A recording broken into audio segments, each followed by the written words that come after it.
Hello সবাইকে, আমার মেয়ের পেজের নতুন আরেকটি ভিডিওতে আপনাদেরকে স্বাগতম জানাচ্ছি। তো আপনারা দেখতে পাচ্ছেন যে আমার মেয়ে একটি টিকা কেন্দ্রে গিয়েছে।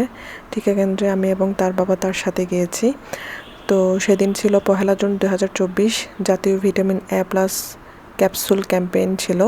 তো যার কারণে আমার মেয়েকে সেই ক্যাপসুলটি খাওয়ানোর জন্য নিয়ে যাই।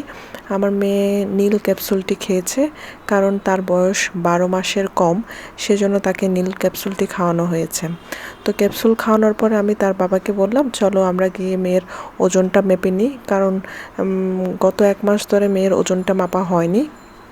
এবং ওজন মাপার জন্য সেই বিল্ডিংয়ের আমরা 2য় তলায় যাই, যেখানে ওজন মাপা হয়। তারপর মেয়ের ওজনটা মাপা হলো। তারপর যেটা হলো, খেয়াল করলাম আমার মেয়ের এক্সপ্রেশনটা এমন ছিল যেন সে ওইখানে কিছুক্ষণ খেলতে চাচ্ছে, সে কিছুক্ষণ থাকতে চাচ্ছে। তারপর মেয়ের বাবাকে বললাম যে আমরা এখানে কিছুক্ষণ থাকি, দেখি মেয়ে খেলা করে কিনা। তারপর মেয়েকে ফ্লোরে বসিয়ে দিলাম, দেখলাম যে না, সে বেশ খুশি। হ্যাঁ, একটু ওঠার চেষ্টা করছে, মায়ের হাত ধরার চেষ্টা করছে, খেলছে, পা দুলাচ্ছে, ঠিক এমনটা করছে।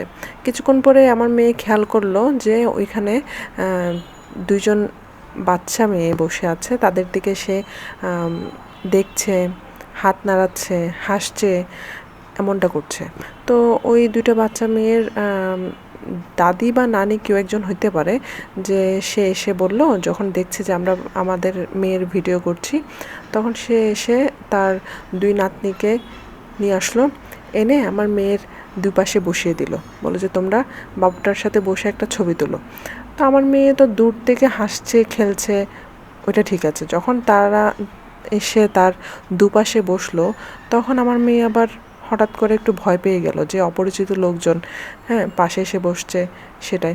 হঠাৎ করে মেয়ে আবার তাদের মাঝখান থেকে উঠে যেতে চাইলো, হাত বাড়ালো। আমি তাকে আবার কোলে নিয়ে নিলাম। কোলে নেওয়ার পরে আমার মেয়ে আবার তাদের দিকে আবার তাকাচ্ছে। আমার মেয়ের কাণ্ডগুলো এমন হয়, সে দূর থেকে সবার সাথে হাসবে, খেলবে, হাত নাড়াবে, কিন্তু ওই যে কাছে যেতে চায় না, অপরিচিত কারো কাছেই সে যেতে চায় না, এমনটা করে। তারপর আমরা মেয়েকে নিয়ে টিকা কেন্দ্র থেকে বাইরে চলে আসলাম, বাসায় চলে যাব। তো ভিডিওটি দেখার জন্য ধন্যবাদ সবাইকে।